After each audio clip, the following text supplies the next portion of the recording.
form 2, yes. Yes. So kwa hivyo amesema yeye hajawahi kuishi kwingine except Nairobi peke yake. That one he said today.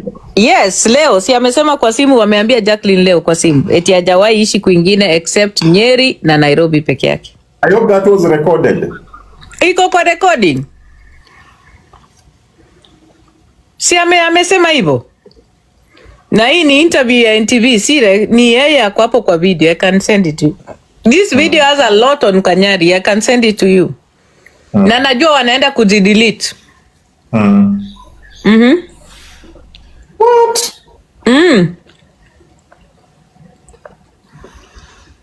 Jesus. So if indeed this is Kanyari and the documents kokotini inamaanisha then he has more than one identity. Of course, hata kuna mahali alikuwa anajiita Benson Mwangi. Yeah. After the 310 saga, he changed his name to Benson Mwangi. Do you have evidence to show that he changed his name to Benson Mwangi? Yeah.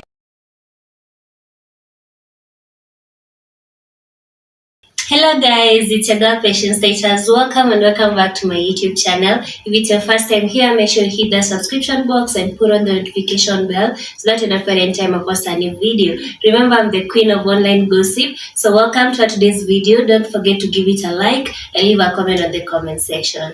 Hata amesahau alisema eti lazima niangalie. Hiyo labda niangalie. Anaangalia kwa nini date of birth? Because he probably has many identities. Yeah. That happens to people who have more than one identity. Exactly. So, that's why I'm telling you his real age is not what he's talking about. Ako na identities mingi.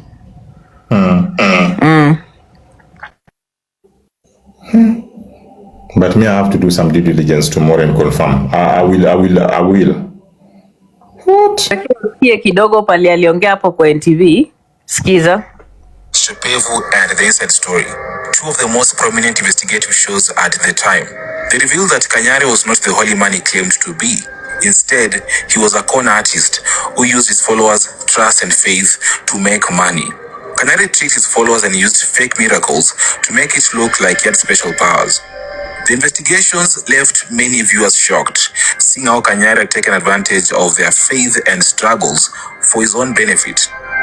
You might think that after such an expose, people would leave his church and stop listening to Kanyari. But surprisingly, that didn't happen. Kanyari is still preaching, and his church is still full. Even more surprising is how he has embraced social media, particularly TikTok. Kanyari now collaborates with influencers of questionable character, and many are left wondering, what's really going on with Kanyari?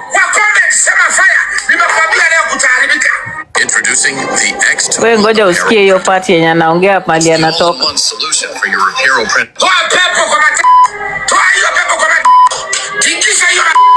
Or is this just a clever way to market his church or business?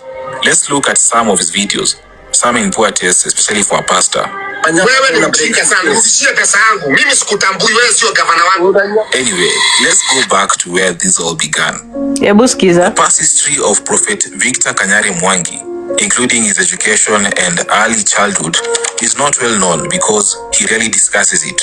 However, I found out that he was born in Loitoktok in Kajiado County and he did not finish school. Nilizaliwa Loitoktok. Okay.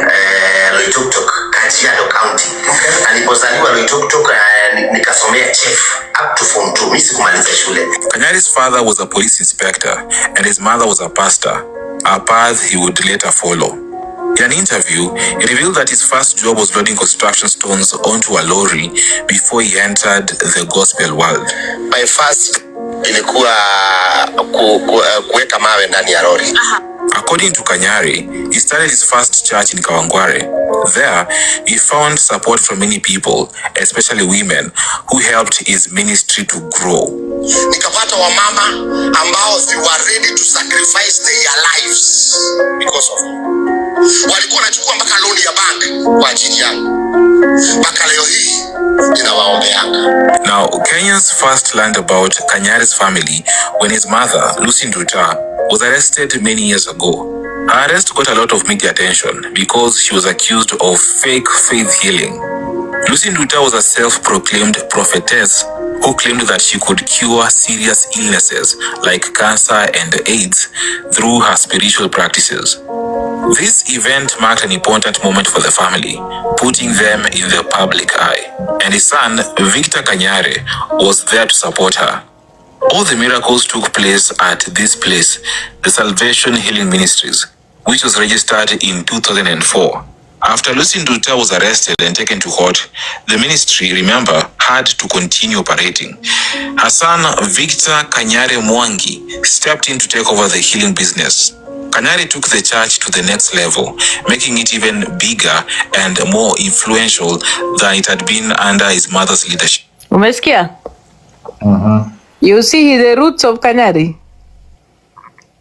from his mother. The mother was also arrested and taken to court. Yeah, and the mother was arrested. Unaelewa? Yeah. So now I wanted you to listen to the part where he's saying with his own mouth. Umesikia sauti yake? Akisema alizaliwa Loitoktok. Alizaliwa Narok, oh no, Loitoktok, sorry. Yes. Form 2. Form 2, yes. Yes. So kwa hivyo amesema yeye hajawahi hajawahi kuishi kwingine except Nairobi peke yake. That one he said today. Yes, leo si amesema kwa simu, wameambia Jacqueline leo kwa simu eti hajawahi ishi kwingine except Nyeri na Nairobi peke yake. I hope that was recorded. Iko kwa recording. Si amesema hivyo. Na hii ni interview ya NTV, si ni yeye ako hapo kwa video. I can send it to you. This video has a lot on Kanyari. I can send it to you. Na najua wanaenda kujidelete. What?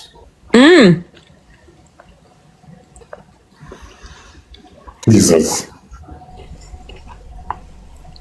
So if indeed this is Kanyari and the documents iko kotini inamaanisha then he has more than one identity. Of course, hata kuna mahali alikuwa anajiita Benson Mwangi. Yeah. After the 310 saga, he changed his name to Benson Mwangi. Do you have evidence to show that he changed his name to Benson Mwangi? Yes, when the DCI in Nairobi filed a case to freeze his accounts after 310. Yes.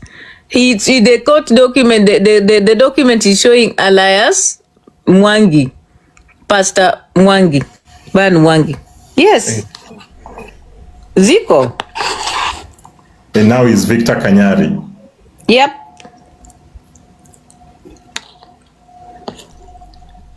Tumekuanga na nani hapa TikTok? Nakwambia huyu mtu hapana.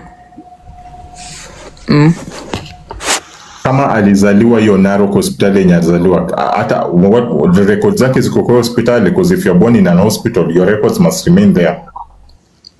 Ye mwenyewe ndiye amesema alizaliwa Loitoktok, si yeye ndiye amesema. So kama alizaliwa kwa nyumba ama alizaliwa kwa hospitali, hatujui. Yeye ndiye amesema. So yeye ndiye sasa maybe aulizwe. Ama alizaliwa kwa hospitali ama alizaliwa wapi. Alafu anasema ajui date of birth yake. Ajui the date of birth. Yes.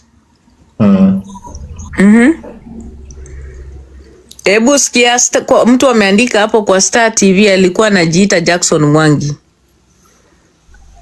Haya, umeona mtu ametype hapo.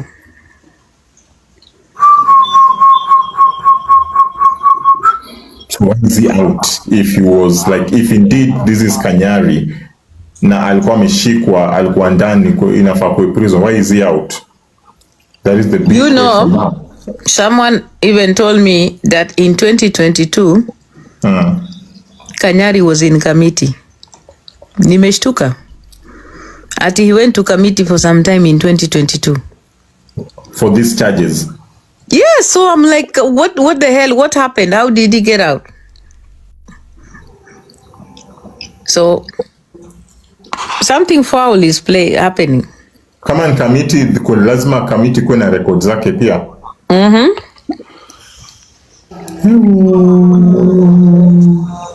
Ebu, unaona mtaratara ameandika. He was in committee. Alika committee 2 days akapil. Yes. Can someone go to jail for 2 days alafu appeal at all? Ebu ona. How? That's a mathematic. Akona na appeal under certificate of emergency. Nasikika saa hizo wanatoka. Ebu acha papandisha mtaratara hapa. Acha kama ni certificate of emergency. Wanga ni haraka hivyo. Very possible. Sasa hii chai, you know, but Don, we are working with what we've seen from chai. the portal. This is not even chai. This is not chai. So wakati alishikwa, after 2 courts zimekataa kuentertain kesi wakakubali judgment inaendana na matendo yake, should be life imprisoned. Alipeleka kwa committee na akappeal to Supreme Court to see if the Supreme Court is going to entertain the case. Na I think he was bailed out pending hearing ya case kwa Supreme Court. So the questions Kenyans have is, why is the Supreme Court not taking up the matter tujue kesi inaendelea aje? And for heavenly sake, we only have like one Pastor War in Kenya that is prominent and known by that alias name. The name Pastor Kanyari, we only know one Pastor Kanyari in Kenya. Even if we'll have other Kanyaris and Vinyangari Kanyaris, Nyariri and Nyariri. So we want to know. Yes, bond pending appeal, correct. That is the verbiage I was looking for. So we should get everything. And I was trying to consult because this issue is becoming more interesting. Very true. It's more interesting. We can appeal to, people can make application to get the case proceedings. But now we have this new cybercrime laws. When you get the proceedings, what are you going to use those proceedings for?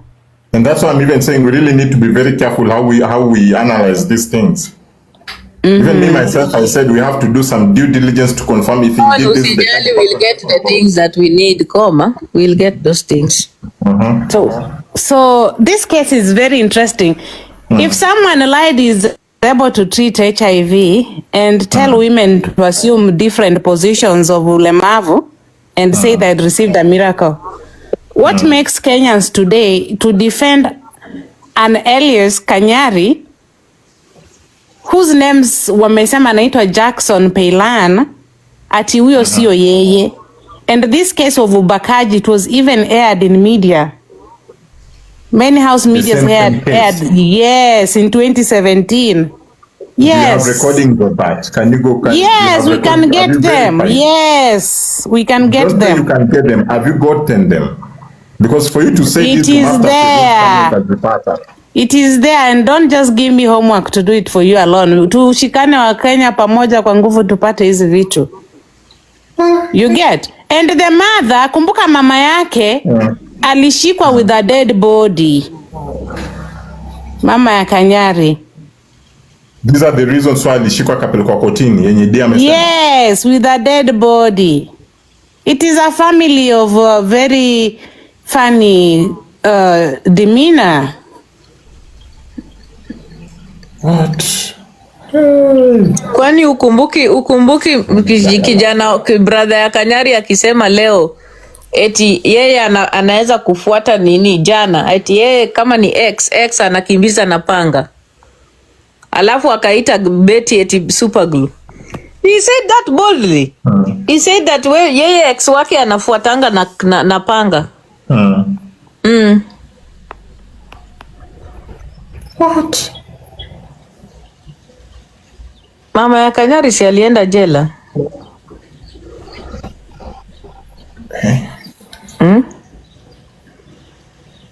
Wako so problematic. And remember, those were the days when social media, even the media house, had more power on what they were airing to Kenyans. Yeah, very true. So another, these things are there. We are not delusional. There are things we watched on TV. They were aired in radio. Your story, and eventually I'll find out. And if indeed it's Kanyari, then probably now he has more than one identity. But of course, he has many identities. Many people have multiple identities. Why? It is illegal to have different identities in terms of documentations. It's illegal. It is not illegal, depending with your location and what you're doing with the names. But in Kenya here, of course, sisi tuko Kenya, mimi niko Kenya, it is illegal. It is not. It's illegal, but people do it. It's illegal, but people do it. But do you know Governor Wamatangi is not his real name, but he had to change his name to Governor Wamatangi. Do you know that? It depends. It depends with your location and why you need the other identity. Even politicians. We have politicians with different names. One time, one of the famous Kenyan politician, his record showed that he was dead in committee, but he was alive vying for gubernatorial seat. You know that? Me in America, very soon, I'm going to have a different identity with the identities I have in Kenya. Wait, by the way, kuna mtu atamsema ukiendaka kuchukua ID suneka vidole.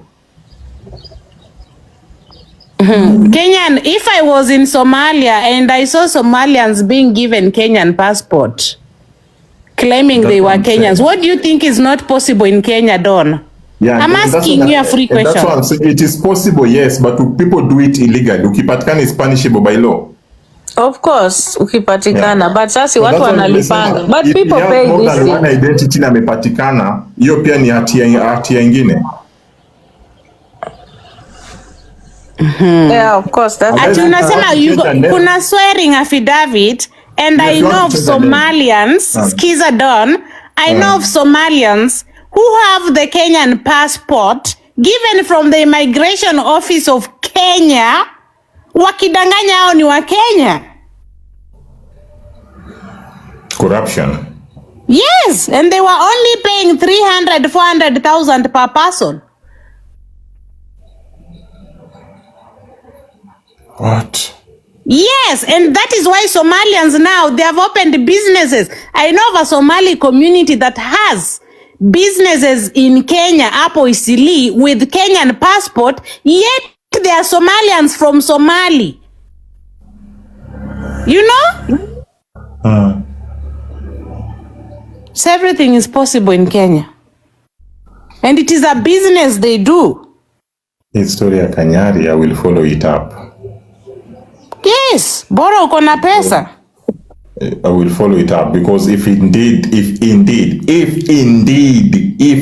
underline the word, if indeed this thing is true, huyo mtoto lazima apate justice.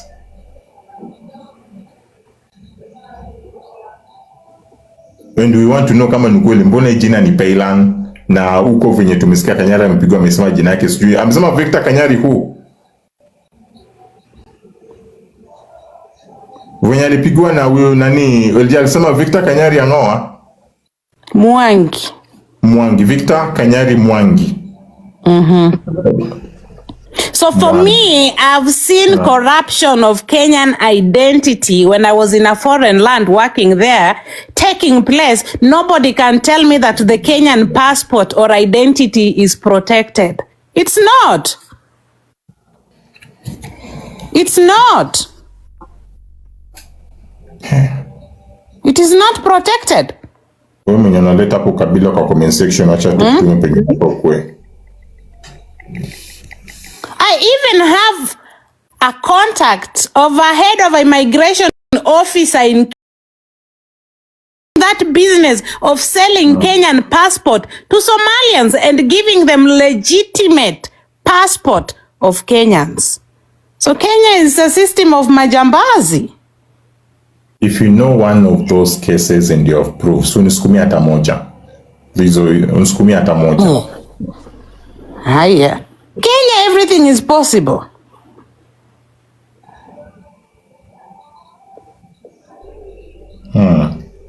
Yes. And and they work together with the chiefs. These people will go and get connected with officers in Mandera and lie that they are Somalians born in Mandera.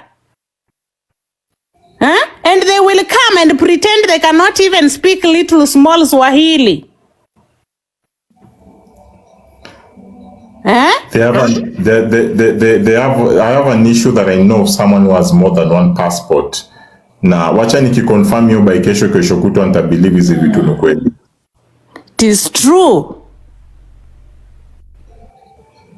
It is true. Everything is possible. I've seen it with my eyes. So history ya Kanyari, nyinyi team bipolar mumamini it is Kanyari.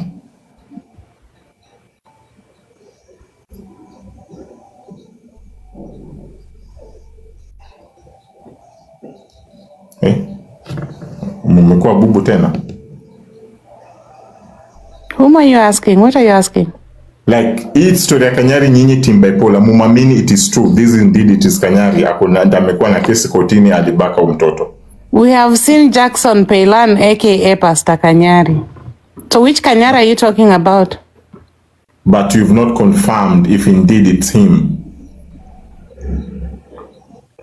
There's a confirmation of Pastor Kanyari. Official name Jackson Pailan. Those are two animals in question. Kanyari ameisha walai. So even people who are saying that Pastor Kanyari should go and sue. Listen, the person who is saying that Pastor Kanyari should go and sue Diana Ross for defamation, which Pastor Kanyari is he?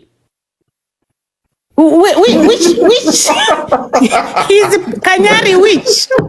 Huh? You are telling Pastor Kanyari to go in court because we have a Jackson Pailan aka Pastor Kanyari, and they're saying we have many Pastor Kanyari. So which Kanyari is suing who?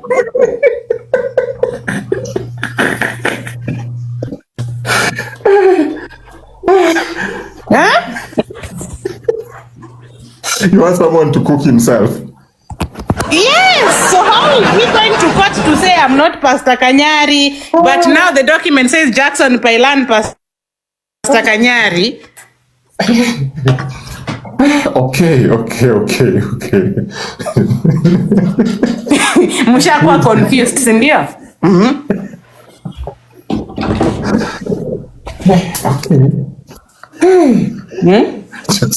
Jackson is going to defend Victor. But if kama kitu ni kweli itainterfere na wewe kupata watoto sasa. Yati inaweza tumika kumnyang'anya custody ya watoto. Na venye Kanyari amesema ananunua nyumba 90 million kuishi na watoto.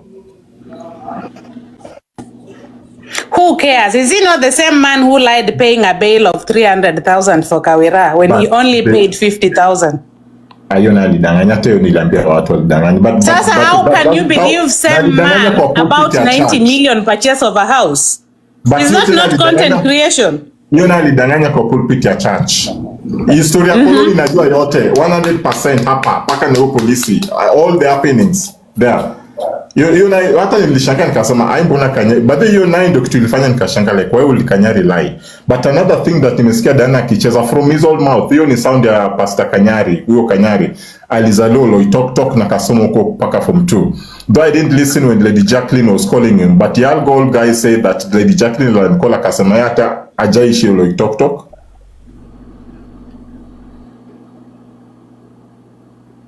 So hapa kuna red flags mahali.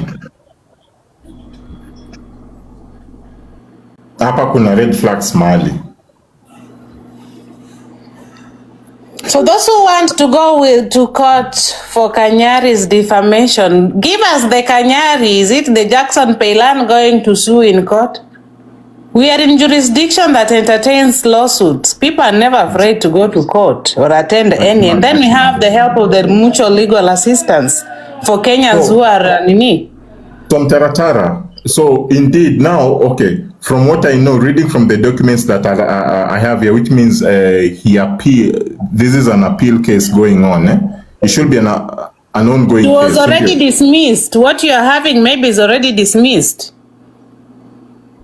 dismissed. It was dismissed that the sentence was accurate, a life imprisonment for Jackson Paylan, aka Pastor Kanyari. Now question Kanyari which?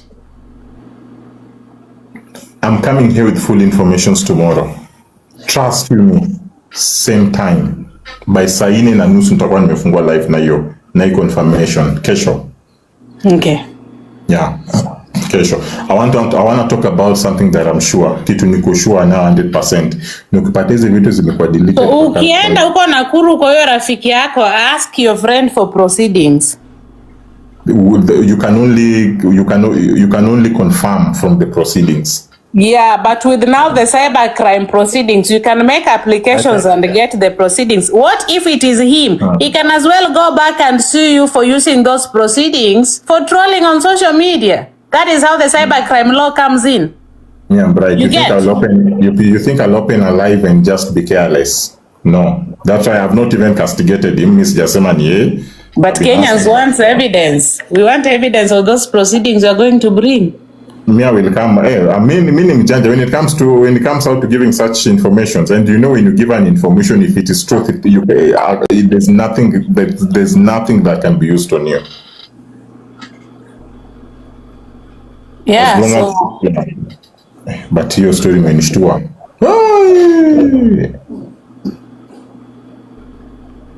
Sasa nyinyi ndio mnataka watoto wa Kanyari wachukuliwe na Tash. You know, there is a new allegation, because for me, I told people, Betty Bayo did not die from leukemia because there was no histology biopsy report. Even if transfusion was being done and there was anomalies just seen on a blood smear, there was a report from the doctor. Listen, there was a report from the doctor that alivunja damu, mshipa ulivunjika kwa brain, meaning he had an artery ruptured, which was, we call it aneurysm, the brain aneurysm. Allegedly, uko Facebook wanasema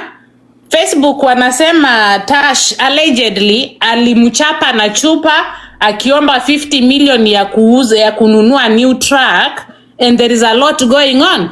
We don't know where this is, if it is tea or not, and it is very unfortunate. If the alleged legitimate husband did that, then we have gender-based violence again.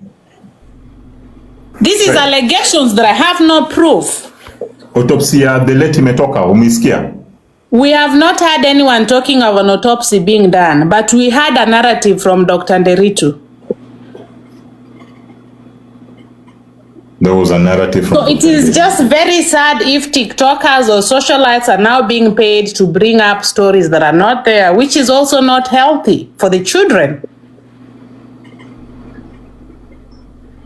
Oh, unasikia tu wanasema ati Kanyari amelipa watu wa trash touch. But from what Dr. Nderutu said, from explanation as a person who is in the medical field, Betty Bayo had a ruptured artery in her brain. She had even a stroke. That a stroke happened from that. What causes a rupture injury in the brain? You are a medic. Hypertension, uncontrolled hypertension. And you can have these things can come up from stress and everything. Mambo ni mengi huko Facebook. But not GBV. GBV will be there if I told the allegation ya kumgonga na chupa ilikuwa, but we don't know. So, me, I would just ask socialites and TikTokers, it is best to speak of facts. Mtu upoteza mama yake mara moja. And some of these, if it is painting lies on a medical history of a person, I don't see it being right.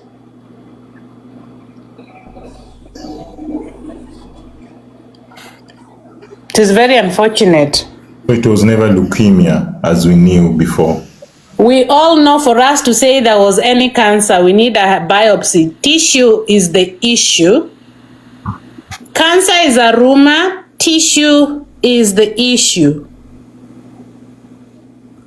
And there was no histology done. They just did a blood smear. But we have a report of a ruptured artery in the brain and having a stroke features. It was said in the report.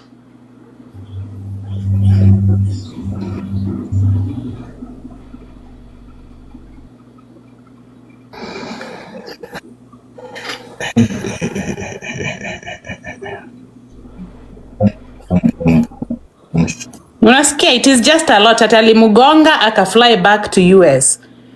It is very sad. In fact, there is also rumor that walikuwa wameshaachana. Yes, because the little boy atalikuwa anataka kupimpiwa. By the way, what will make you marry a rich man or a rich girl? Everybody knows it's because of financial transaction. Hakuna mapenzi yenye. The other day I said na nikasema Tash ni mwanaume alikuwa amewekwa. You guys mkasema namwekelea. Tash alikuwa amewekwa. Tash has no money. Ni pesa gani ako nayo? How do you know that he has no money? Hai, ule alikuwa amewekwa. He's a truck driver in the US. What is the pay rate? The hourly pay rate for a truck driver. Drivers also make money in the US. Go and Google the pay rate of a truck driver. No money. You are in the US, tell us. But we know Betty Baya had the money. She's the one with the money.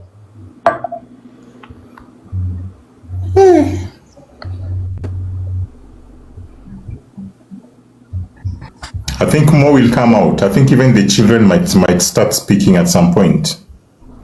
Anyway, on the issue of Kanyari, I'm surprised that he did not come to debunk whatever issues that are being said about him here, and instead he went on a call with Jacqueline, waongeange kwa nyuma ya tent, akimwambia ati you know the way you help feed our children, sijui what, so Jacqueline is going to protect a sex offender because alimfidia watoto. You know what I've said here before you guys came, I cannot trust any conversations between Kanyari and Lady Jacqueline. Exactly. Lady Jacqueline akilete kitu kuongelea. Guys, I know Lady Jacqueline. I've been on phone and I know Lady Jacqueline very well.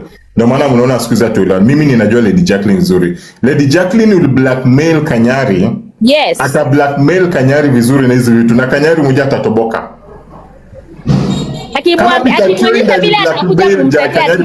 Kanyari akatoa pesa, ile story ule pasta akatoa pesa. Sasa hii si Lady Jacqueline ata blackmail Kanyari, pesa itatoka tu. Jacqueline si alitoka all the way from the UK akakuja ku blackmail yule pasta ule wa kanisa yule. Hiyo ya Jacqueline na Kanyari. The pastor refused to give her money, si alimobilize watu wakaenda kuchoma kanisa kabisa. Hiyo naye ya Lady Jacqueline na Kanyari hapana. Hiyo naye itakuwa mboka. What does it take? Kanyari is a well-known TikToker. Hata Kanyari is also a TikToker. Anaweza fungua live yake. Anaweza fungua live yake na akuje na aseme this is my passport. These are my names na mimi sina kesi yoyote and this is the evidence that sina kesi na Kanyari mwenye mnaongelelea is a Kanyari who is different. And people like that. Nini memkuja kudu that mpaka saizi? And the more he keeps quiet, the more we believe otherwise. There is a reason he's silent. Because this is a very heavy accusation, very heavy allegation. Kwani mtu anaweza kuja ongelele vitu kaa hizo kukuhusu na ukae kwa kona mahali umenyamaza? And let me ask, who came up with this, by the way? I'm just hearing about it today. Who came up with it? We did our own investigation as Team Bipolar and we came up with... Nimeogopa. We did it because Magetasha was defending Kanyari. I was initially defending him, but then again I went into the archives and I came across all these big bullshit. Nini Team Bipolar? Yes. Because initially I was on his side because I've never been of the support that Tash should take Kanyari's children. I was defending Kanyari and I was clear that now that the mother of the children is no longer alive, I think Kanyari is the next person who should get his children. And so that is how this whole thing started, because I defended Kanyari. I said Kanyari has to get its kids, but now Diana Rose and some members of our team were against it. They were saying that no, Kanyari does not deserve children because he's a criminal. And I asked this conversation here. I told people Kanyari deserves his children. Yes. Yeah. I was defending Kanyari. I was fighting for Kanyari. I wanted Kanyari to have his children because I believe there is no one that is better placed to raise those children than their own father. Absolutely. You understand? Yeah. Yes, that was my argument from day one. But then now we hear about all these sex convictions about defiling minors. You now go like unakuwa na second thoughts. It's not a matter of kuropoka jenyambura. Everything is in the public domain.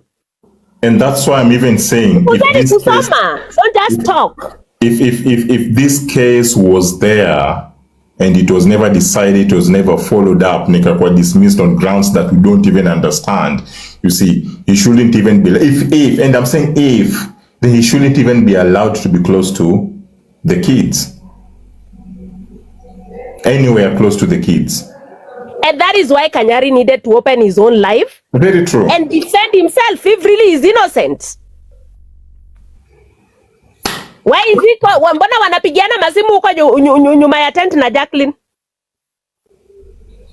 Na Jacqueline anaanzaje akata kumpigia simu lakini Lady J na huko. She just woke up and decided to unajua Jacqueline analala ananusa ni nani anaweza kumpatia pesa. Lady J na pesa. Huh? You know, Kanyari, there's this lady on the internet called Dana Rose. She's really tarnishing your name. You need to come out, Pastor. I can defend you. You know, I have a court.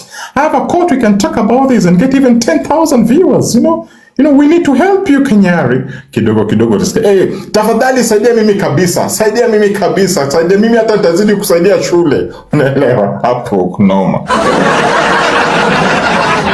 Let me tell you, Don. When you go to Google, when you go to court records, and when you even go to ChatGPT, ukitype tu hiyo jina Jackson Pailan, aka Elias Pastor Kanyari, inakuletea the same person who is a pastor wa 310. Na pastor wa 310 hii Kenya anakuanga nani? Kanyari. And then after we found out and we've confirmed indeed it's him, then why do you have more than one identity? So and if they feel that this is the wrong Kanyari, can they please bring the right Kanyari forward? Oh my goodness. Oh my goodness. And you know, any citizen has a right to follow up this matter. Anybody has a right to follow up. Of course, it's a public wherever, so anyone can follow it up. Yeah. Now. Right. Now that wanasema the right Kanyari is in committee prison, can they go and bring out the right Kanyari tumuone?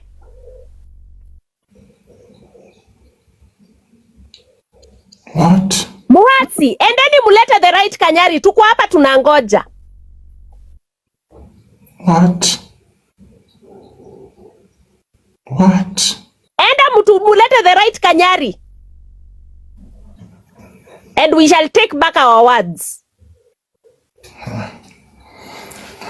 Mia, I still want to be sure.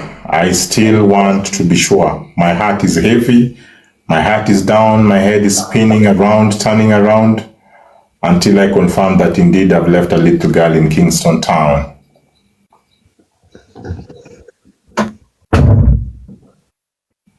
Wow. Lakini mumenishtua. Like you guys. Unajua nini Don? Unaona hiyo kesi ya defilement. Hata imesikizwa tu juzi 30th of October 2025 na appeal ikakuwa rejected.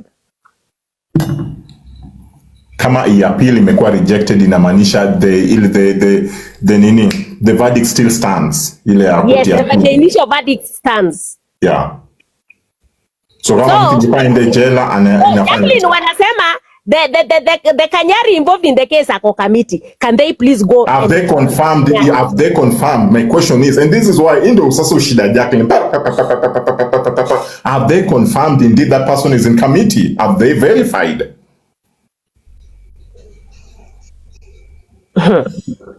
Have they verified?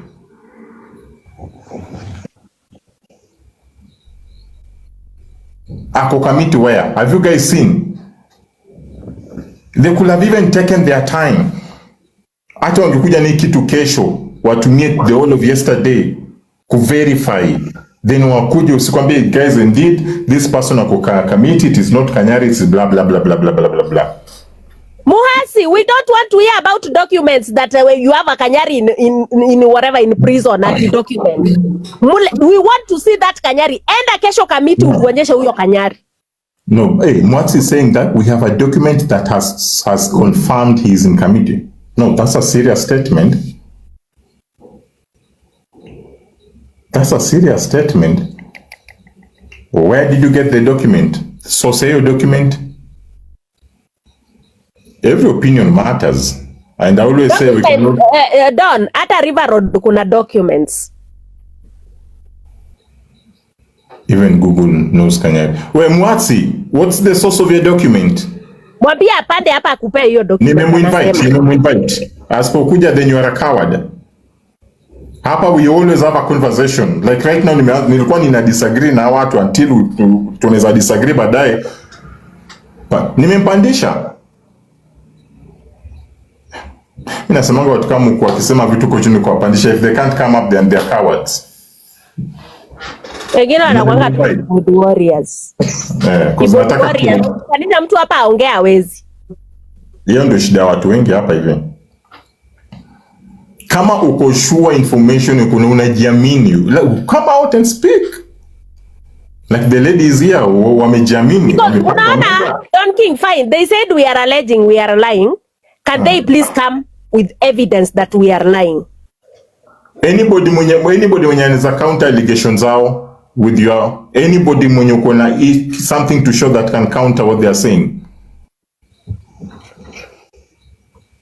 Anybody? We are 600 people here. No, 700. Anybody?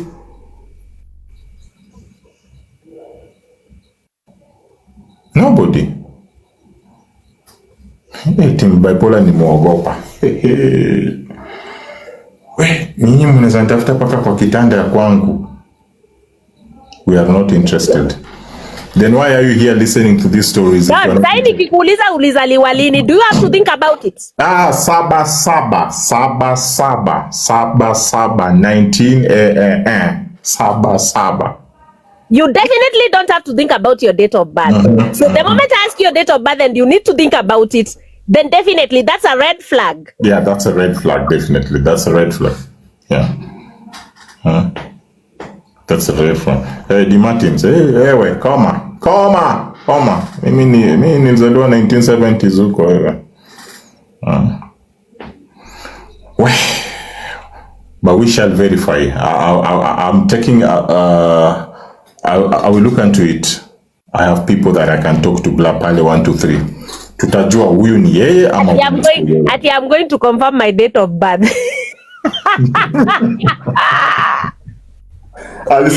No, wait. Did he say that he's going to confirm his date of birth? Yes. How? Wakiwa kwa simu na Jacqueline.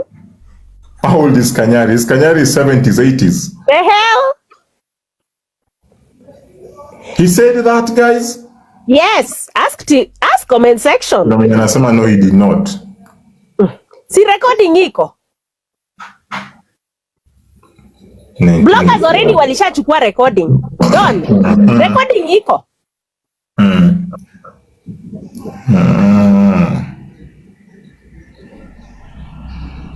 So, Maggie Thatcher, let me ask you, do you think he still deserves to have his children? Okay, if it turns out he's the Kanyari in question, a sex offender, even the laws of the country, it's not even about me. The laws of the country already discredit him. According to the laws of Kenya, hawezi kukubalishwa kukuwa na full custody. Of course, he can have access to his children. He is the biological father, whether we like it or not. Watoto ni wa Kanyari. Hakuna mtu who has ever any single doubt that those children are Kanyari's children. But what I know, if he has any cases like this, a defilement case, it's already something that's really it's something that would work against him getting full custody of his children. Unaona? So if it really turns out to be true, then definitely, in as much as he might have access to his children, not in the ways that he would want, he would definitely not get that full custody. And that full custody is what every parent wants, especially when the other parent is no longer alive. Because imagine the children are at the risk of being raised by a stranger, yet their father is alive. I mean, that would be a catastrophe, if you ask me. Don, watoto wako wanawezaje lelewa na mwanaume mwingine na wewe uko hai? Aje sasa. We are Africans. Sisi sio wazungu. We don't entertain such. But then again, you look at the character of the said man. Juu kama hizo vitu zinasema ni kweli zinamfuata, then it becomes very tricky because hata akienda kwa court of law aseme anataka kucontest ya watoto, whoever is ana contest na yeye atakuja na hizo cases. Aweke hapo kwa judge amnyime full custody. Otherwise, me from day one, I've been for Kanyari. I've always said watoto warudi kwa Kanyari. Because my argument was, in as much as he might not have been probably a good husband to Betty Bayo, he has been a good father. We have seen him going around with his children. Hata mimi nilisema juzi paka nikawafungulia live team by Paul and nikwambia give Kanyari a break. Yeah, and he has been present. Hajakuwa deadbeat, he pays school fees. Unaona, na honestly, the man is trying. So if there's a chance for him to be with his children, let him be with his children. Unaona? Ndio sasa hizi vitu zikakuja kutokelezea zenye hatukujua hata zenye personally I didn't even know about them. So you know that especially that defilement case of a 4-year-old, if really is the one, it totally discredits him. 4 years old. Yeah. Sasa hapo ndio shida. The problem is not even me Magidata as a person or any other person here. The problem is the laws of the land. Yeah. But then again, I don't support Tash going away with Kanyari's children. I don't. Even me, I don't. Yeah, I don't. Because I was even telling people here, leave alone at history in Isai Metoka, history ya Ubakaji Metoka. I even told people here, even if Tash decides to go to court, anataka custody ya watoto, kuna kitu first of all in the best interest of the child. What itauliza munataka nani? Automatically the kids will choose Kanyari. That's our dad. Watoto upewa hiyo say, you know, watoto depending with the age and maturity, wanaulizwa what do you want? So wako below 18 wote. Yeah, wanaulizwa. So hiyo hata nilikuwa watu walikuwa wanasema siji Tasha anaenda kotini kuclaim watoto and I'm like he's gonna lose it. That's unnecessary. Anytime, yeah. And I even told people the best thing they can do is just they can have a conversation as adults. Kama Kanyari hawezi kukaa na watoto wake, the mother yuko, the aunties to the children wako. Unaona? But not Tash. Personally, I'm anti-Tash. Regardless of Kanyari being a sex offender or not, I am anti-Tash. Why are you anti-Tash? What did he do? I mean, the relationship between him and those children was because of the mother. The mother is no longer there, Don. Tash tomorrow anaweza hata mwa, he's still a young man. Ataenda aoe. Probably azayata watoto wake. Where does that leave Kanyari's children? Yeah. You make some sense now. You understand? That's why I don't have anything against him, but I'm just trying to think ahead. You have, you're making sense. Hakuna guarantee Tash atawabibi na yule bibi yake atakubali watoto wa Kanyari. Na itakuwaje watoto wa Kanyari baba yao wako hai, madada za mama yao wako hai, nyanya yao wako hai, na si ati wamekataa watoto. Unajua kwa nile wamekataa watoto wakasema they don't want the children. Fine, Tash can take the children. But they have not refused the children. Hawajasema hawataki wale watoto. Hawajasema they are not going to help those children. Yeah. Betty akona madada zake. By the way, Don, are you aware that Betty was the last born kwao? She has older sisters. Yeah, I heard that story. Yes, she has older sisters. Hii story venye walianzanga drama ili siku ndo nilifuata. Hata akona madada zake wenye walimlea huyo Betty. Older sisters ndio walilea huyo Betty. So kama walilea Betty, mbona wasilea watoto wake? But Kanyari has been a loving father, you see. Yeah, he is, but unfortunately in the face of the law, if at all hizo vitu zinasemekana amefanya ni za ukweli, then that discredits him totally, regardless. So the only thing Kanyari has, if he is the one that has been hypothetically mentioned in that court case, he doesn't merit to stay with the kids, to be the custodian. Yeah. But for Tash, legally, he was a stepfather. A relation with a stepfather ends when the mother dies, unless he had adopted the children and the other biological father having waived the rights. Yeah. Or he was appointed as a legal guardian. Yes. If those two things did not happen, then he has no right to rafiki yake mwenye alikuwa amemweka kama bibi yake, alafu apande abebe patipati zake arudi Amerika. Hiyo imeisha. Aanze maisha yake. Parties zake tena imetoka wapi shwari? No, that is the truth. You know. Mimi wacha nikwambie Don, my stand has been simple. Mimi nilisema if Kanyari cannot be given his children for one reason or another, wacha watoto waende kwa relatives wa mama yao. Yes.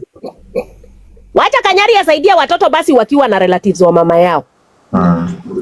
Simple. Yeah, because he's also a nini.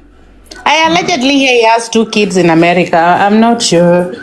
Mimi in the beginning I was for Kanyari, hata akiwa ni Kanyare na Kanyare kabla nione hiyo kesi ya ubakaji. I was supporting Asia should be given what belongs to him. Hata tulileta na juu sana na Diana day one. Juu ya hii niliwafungulia live. Yes, tulileta na juu sana na Diana. Na nikamwambia Diana, there is no way Kanyari is going to be denied his children. I don't agree with it. Unaona? But as you know, the law is an asshole. Yeah, true. So, as much as Kanyari might love his children and he happens to have that kind of case on his neck, it automatically discredits him from any custody of his children ever. Yeah, if he doesn't have that case on record, if that is not Kanyari, the prophet, he has 99% opportunity to have the children. 99%. We find out again that it is not indeed Kanyari, but we still have to compel him. But why have you been lying in public domain? You lied that you've never been in Narok, you're never born in Narok, Ujaika Narok, but previously you said ulizaliwa Narok ukasoma Narok from 2. And you are a man of God, you are a prophet. In fact, you call yourself a prophet. And again you come and lie. Lie. Unataka wafuasi wako wasikize nini? No, but they have always aired his church as a business. What is the role of a business person? I've ever been in business. You have to convince, persuade, confuse, and then sell. So that is the strategy in business. So he's just doing what other business people should do in order to sell. You confuse, you persuade, convince, confuse, and sell. So it's up to us to follow lies or truth. Yeah, people should use their own intellect. But that is a strategy for a business. So Don, I know you are in a position to investigate. Nasikia Kenyanjui pande ile ingine pia alitumwa aka investigate. I'm sure by the end of this week tutajua mbivu na mbichi. Tutajua. Trust me, we will know this. We will know this story. I'll find out. Me mumenishtua team bipolar. And by the way, let me give you a flowers team bipolar. You people, that team is composed of very intelligent ladies. I have to give you a plus for that. You guys are like the way muna analyze vitu, the way muko active kwa some debates. Like we've never seen such a platform here. And that's so your team is about very learned ladies, and that's it's so motivating for young women down there. Intellectuals. I love the way wanga muna do like. Bipolar hatuna maduanzi. Hapo sawa. That's the one. That's the one. Hakuna maduanzi. Women who are learned. Mimi wanawake wenye wamesoma wanani turn on mbaya sana. I have a turn on for women that have gone to school. Lakini sisemi ati sijui na wataka nitawakatia, no. Hata ukitutaka tunaweza kureview. Kwani ni ke? Wewe yangu, wewe ni waivake. Team bipolar. Hapana. I can't say it. Ati mimi waivake. Wewe ni shemeji. Wewe ni waivake. Kwanza nitaleta vest ya white. Unataka rest nas. Oh, nimekoma. Wewe. Najua Donna anapenda vest ya white. Na kwanza siku hizi ni safi, sio chafu.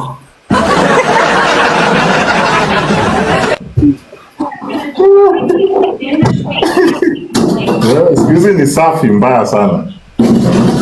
By the way, we shall confirm that story and come out to joke kweli kwa.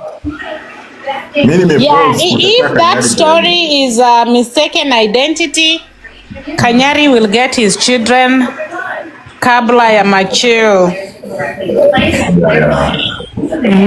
At the end of 4 lines, the two of you. That's it.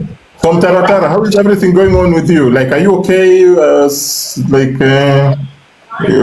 Very soon tulete matunda. Munichangie matunda ndo muite mtoto wangu tap tap. Koma. Sio hivyo. Nasema tu, everything going on well, you're okay? I'm good. That is good. Wish you all the best. Thank you. All the best.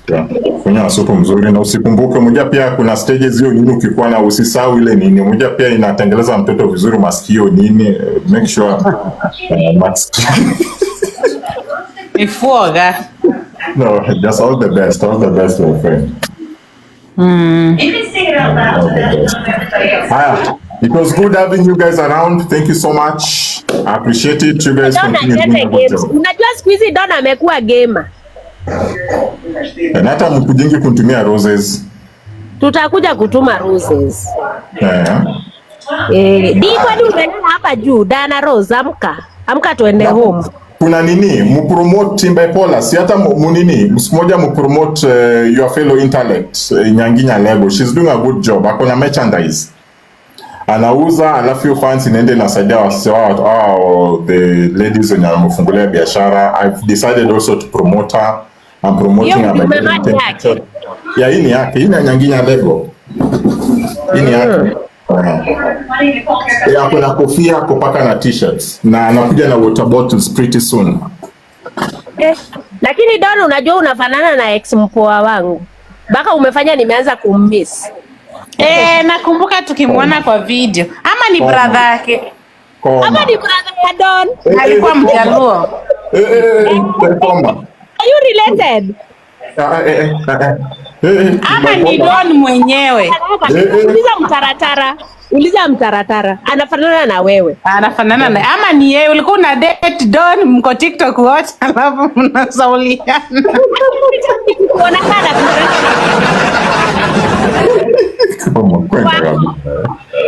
na mbona mliachana? Si watu wachana Don. Oh yeah, by the way watu wachana. Watu wachana. Rudiana. Don, siku hizi bibi ni mzuri unakaa kwa nyumba. Unajua nimekuzaa kwa gari. Nilipata. I've told people I got a contract for 2 weeks. Ya kungoja mdosi nyumba, travel, ameenda Rwanda. Kuna mdosifani nilipata, so na mgojia hao. Cause hapa hivi insecurities zeja kwanga poa. Go back to my normal life. Ya kwa karibu. Uzuri hakuna winter, uko tu sawa.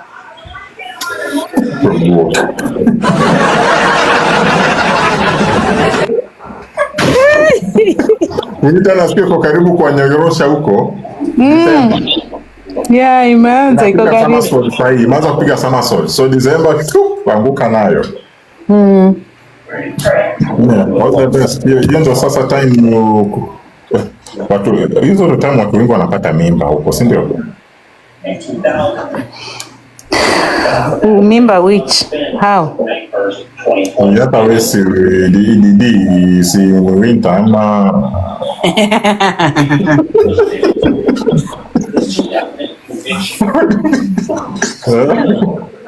Dana Rosa amka tuende home.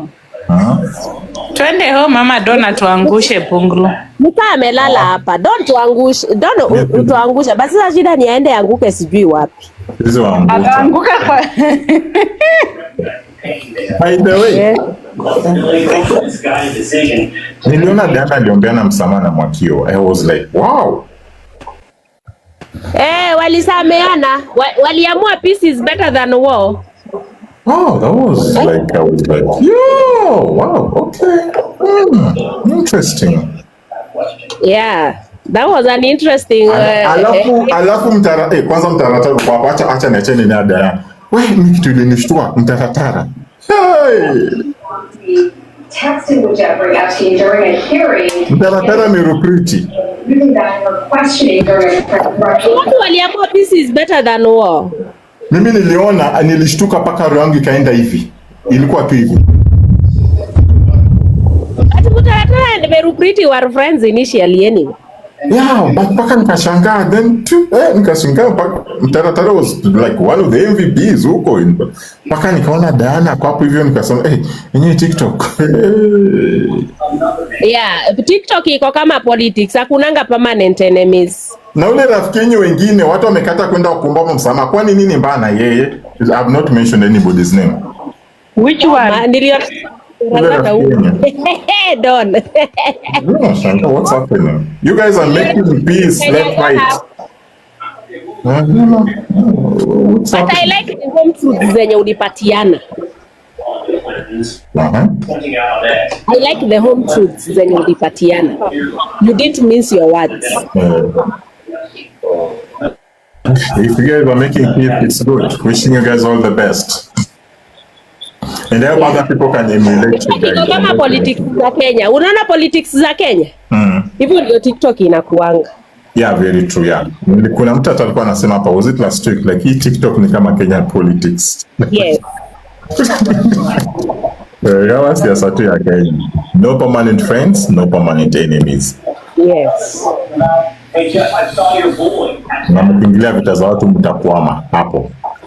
Exactly. Kuingilia vita za watu ni mbaya. Fadhali tu me I'm just gonna do me. Sio ilifanya watu wengine hata walikosana. Kama huyu Magi, ukiuliza huyu Magi kwa nini alikuwa ananicharaza, hawezi kuambia kitu. Ni sababu mtu mwenye alikuwa karibu na mimi alimchokoza, akanikujia juu anaona ni kama nakubali vitu anachokozwa nazo. Hii TikTok mtu anaweza kukujanga mtu in the wrong place at the wrong time. Yeah. Unashanga na what is going on? What is going on? In the wrong place at the wrong time. Na kamwa anitoe kwa wrong place na kuni friction. My friend. Yake ambapo kukujia na kukujia mundu kwa mundu. Wacha nikwambie Don, sometimes peace comes after war. True or false? Very true, very true. Very true. But you wanna appreciate your process. Mliona mpaka nilikuwa nasahau Kiswahili. Yes, but inakuanga na matunda yake. Makia na kujanga.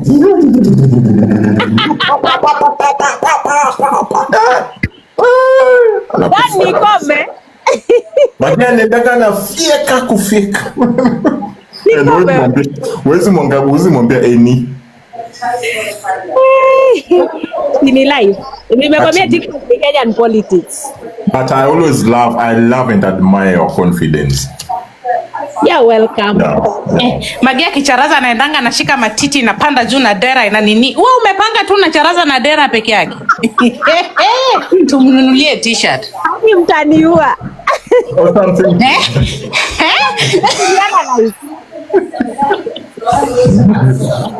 Akawa kukujia na kukujia mzima.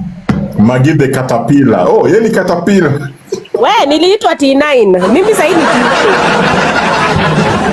T9 tena. Diana Roses T9 na wada. But your platform yenyu jana ilikuwa ni jana majuzi. Simulirembesha your platform.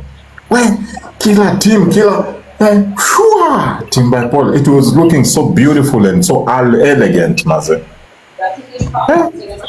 Yeah, you know that is our badge, and it is in solidarity with patients, anyone who has ever had to deal with any type of mental illness, and we are trying to destigmatize mental illness. And that is something that is like, yeah, people really need to emulate that. When nilisikia mtu akiongea vibaya about people that have got mental illness and like, yo, yeah, because they don't understand it. There is a lot of misinformation about mental illness huku nje. And that stigma Don unaipata hata iko among sisi medics. Wow. Yes. Sometimes unapeleka a patient, maybe unajua sometimes you can get mentally ill patients who also have physical illness. Unaona? Uni baba hawi. Baba hawi mnasikia baba hawi ameregesha bibi. Mnajua Baba Hawi? Mwajuma koma. Mnajua Baba Hawi ameregesha bibi. Alafu kuna cha ingine. Kwani walikuwa wameachana? Huyu ni Kolo kichwa kubwa. Huyu hajaiacha bibi. Do you believe that Kolo kichwa kubwa aliacha bibi? Anajua ilikuwa ni mboka. Kolo anapenda kuma. Kila siku mtoto alikuwa kwa kona tunasikia. Huyu hata bibi. Don. Huyu hajaiacha bibi.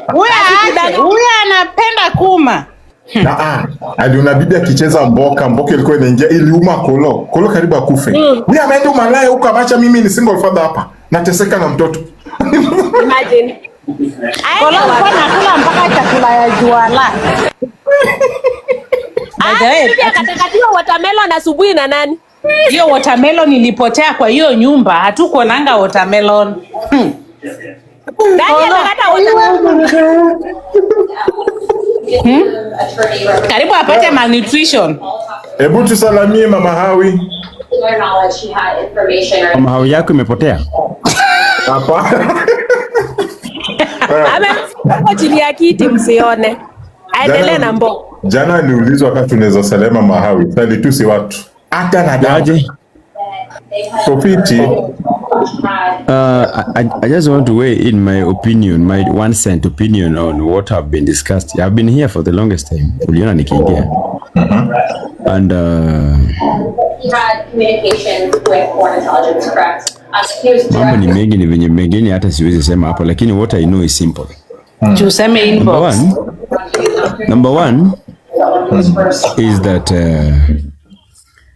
let us not act as if watoto wa Betty Bayo wako desperate, as if they don't have anywhere to go. Both parents are capable of taking care of the children, whether Kanyari or the current father. But TikTok has made those children wajani. TikTok has made them look so poor that they are very vulnerable. Okay? TikTok has made them so poor that people are divided on who should take care of what and where. Personally, I believe that they are capable of deciding, even themselves. I think children stay where they are welcomed, where they feel comfortable. Should it get to that level, they know. Otherwise, Kanyari is just too loud than the this is what surprised me as I finish.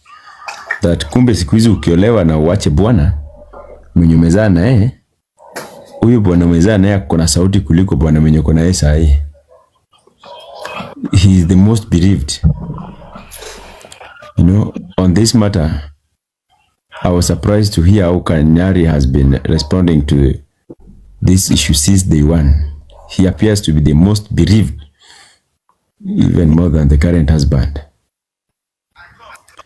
And I know that's not because he has children, but then do you mean the other father is not a father to the children? Then ya mwisho ambaye ni Peter Kioi akome Tash, you know, the other father. I saw Peter live today and he made some very sensitive statements. You know, those were very harsh words to come from a helpless man like Peter Kioi. No matter how much disagreements are there, let there be respect for either the Kanyari, Tash, or even the dead. Otherwise, that was a nice discussion. I was listening to learned minds here. That is why I never wanted to come up. Otherwise, I am just here to go with the people.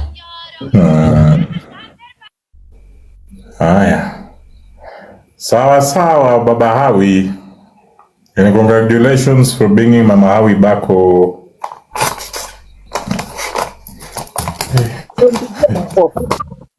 Maneno ni magumu. Acha nipige makofi. Nimesikia. Nitafute recording ya Don Gray jana. Sio kama mliona. Now, on the issue of yesterday, I think I have fucked more than 200,000 women. So I don't understand why people, and especially Don the King, 200,000 women categorized and minimized that discussion to one individual. Otherwise, just like somebody has wrote at the comment section here, you are entitled to your own opinion. Whatever you understood, so be it. No, but one thing I need to correct you on what you said yesterday, you demeaned women. There are no subject. No, if that's the discussion you want to start here, then go to hell. You know, me, you cannot corner me. Unajua uwezi ni corner. I know what you normally do. No, platform zangu, hapa you come with respect. Umepata hapa watu wenye umesoma, they have respect. We disagree here, but at the end of the day, we normally have a conversation. Here, you just don't come with, you must have some respect. You might disagree with me, but listen. I might disagree with you, but you have to listen.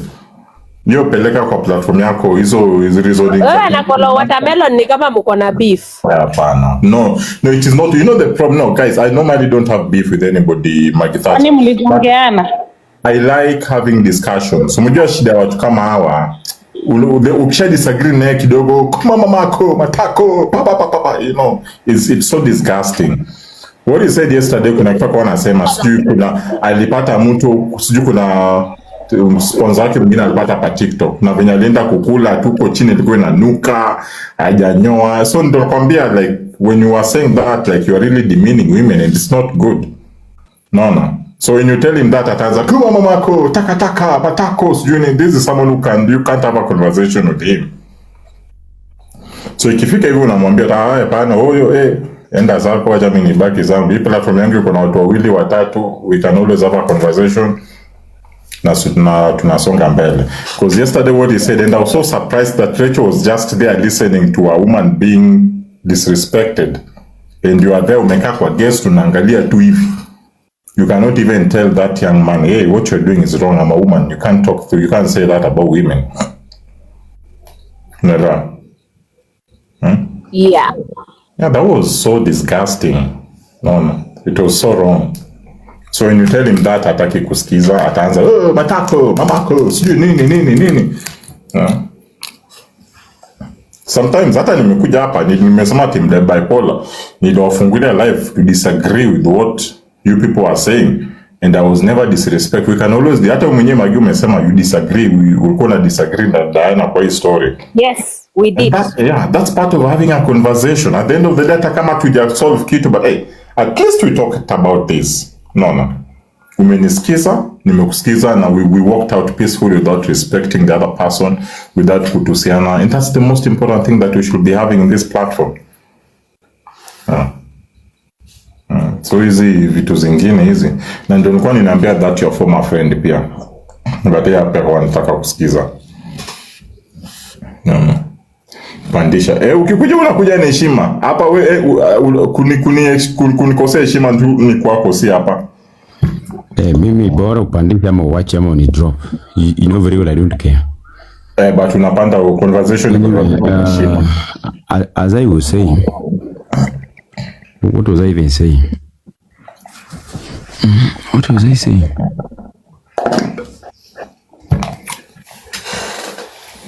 What were you saying? I said what you are saying, what you said yesterday really demeaned women. Ungesema venye umesema hivyo. Yeah. Okay. Thank you, Professor. Asante. And probably you need to apologize. Well, ukitusi Rachel Tuma, did you apologize? Nilete mapua kubwa hapa nini? Did you apologize to Rachel Tuma? Ama you've forgotten how many times you've trashed Rachel here? Have you not trashed her? Don't, I cannot apologize. You know me, I cannot apologize. So have you not trashed her yourself? Then why are you telling me? Why are you playing victim here? I'm not playing, right? Who's playing victim? Anyway, don't memaliza, staki kelele maze, staki kelele. Usiona sina hiyo mood leo. Sina hiyo mood.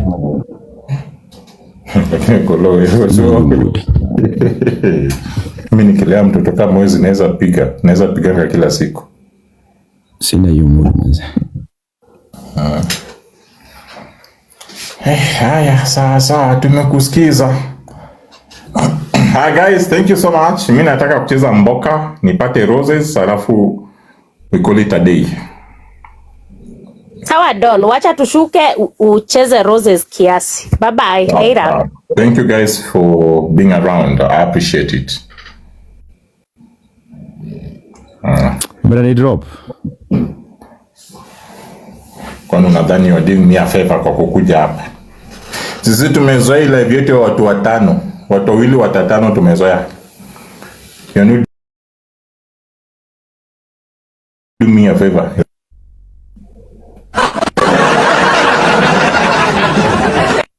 Talia. Yes. Ulinichapa ile siku ulikuwa na watu wa 7. Si nilaibika, guy. Nilikuwa na watu wawili hata. Ni ukanichapa tu na gifta moja. Yeah, wako Royal. Where is she now? Let me ask her whether she is comfortable to play now. By the way, I want you to promote my friend. There's my friend called Nyanginya Lego. Anauza hizi merchandise. Akona hoodie, NOH, akona t-shirts, akona cape. Mpromote hata ubuy t-shirt moja, hoodie moja, kofia. Mi siwezi toshea kwa t-shirt. I'm too big for that. Hoodie, unaweza pata hoodie mzuri sana. How much?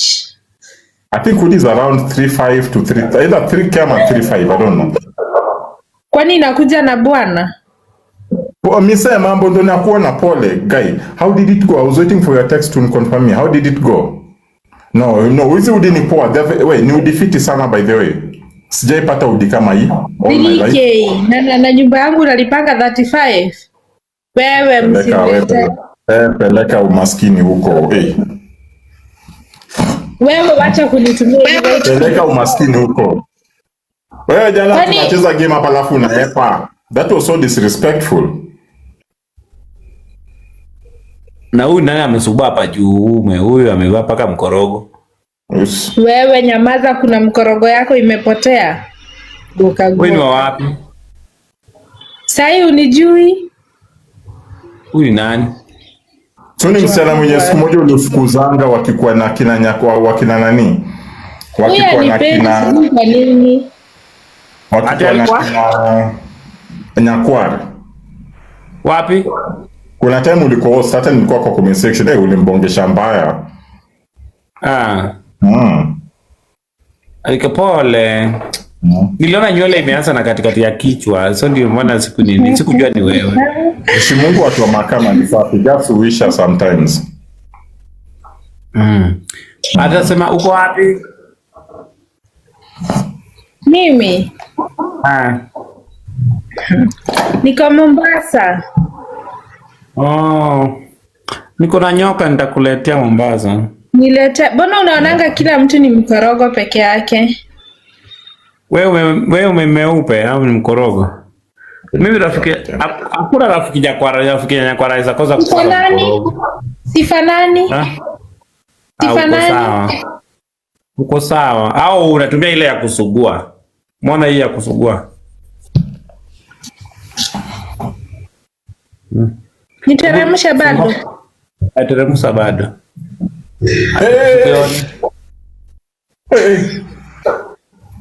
Ina love. Alikupa yuko tangu nani Richi ya kudinya kuache. Unakuja hapa kutumia roho. Unanganganya nini na G7? Unanganganya nini na G7? Niliona ulibonga baji ya G7 and I was like, nani? You know what I'm talking about.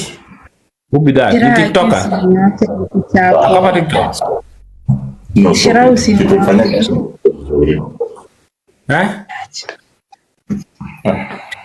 Mimi ana sijai menso hiyo jina.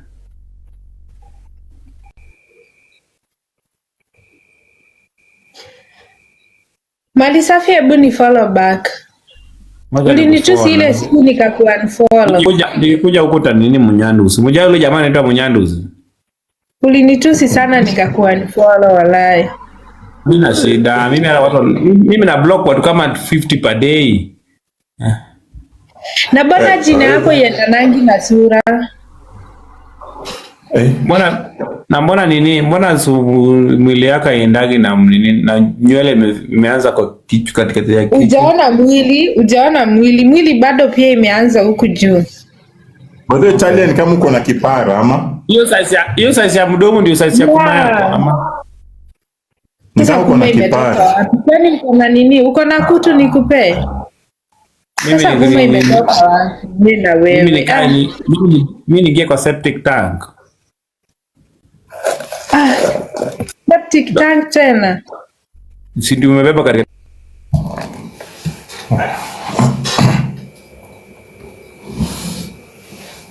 Such conversation pisses me off kabisa.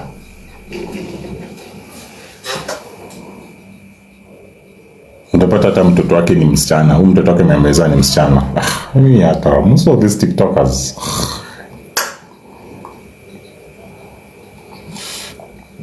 Kuna vitu wanazama hata unaweza puke. Kuma. Hizi kuma ndio inawazaa.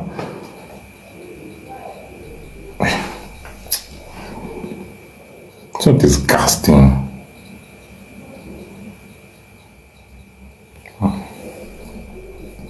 So disgusting.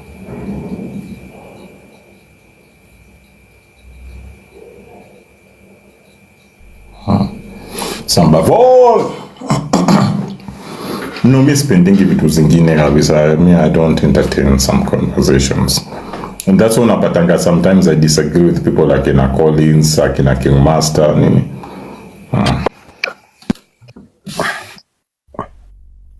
Buddha. Jaje. Kofiti. Niambie. What's happened? Yeah? What's happened? Kwa nini? Oh, Kofiti. Niko fiti, unasemaje? Long time. Niko poa. Ile story ilisha. Huyo jamaa sasa hivi muona tena bibi. Guys, mbona ndio hiyo? Niambie, unasemaje down the what? Habari yako? Don the King, Sam Bavon mwenye mjua jamaa alifanya hata nikakujua. Nasikia Mbona huyo? Huyo jamaa hiyo story hata sikuanga najua, but nilimekuja nikakutafuta nikakuangalia. You've really done some good job kwa hii platform. I have to give you your flowers. Umefanya kazi mzuri sana kusaidia watu nini. And that's hiyo, acha nikupigie makofi hapa. Yeah. I love that. Thank you very much. Sasa nataka nikupigie kwa game moja. Sasa ni kwa harakati ya kufanya uchawi ya game. Wacha nijaribu na watu wangu. Moja guys, twende kwa hiyo live. Nataka kuona kama watu wako ni watu 1000. Watu 1000. Watu 1000, simnipe vitu bwana. Mnispoil. Times 2 times 1 bwana. Guys, team tappers, guys, come on, 1000 euro to tap. Well, never live size. Kama kuna watu 1000 to tap. Just one game guys with him. Guys, turn guys. Money gun, crocodile. Times two. Everybody times two. Akona 1000 people. How many tappers? Imagine how many tappers. Oh my goodness. Hey, hawa watu wako wana tap kutap. Jesus Christ. Hallelujah. So thank you so much for watching the video to the end. Remember to like, share, comment, and if you have not subscribed, please make sure you subscribe and put on the notification bell so that you know every time I post a new video. So guys, thank you. I'm gonna see you on my next video. Bye.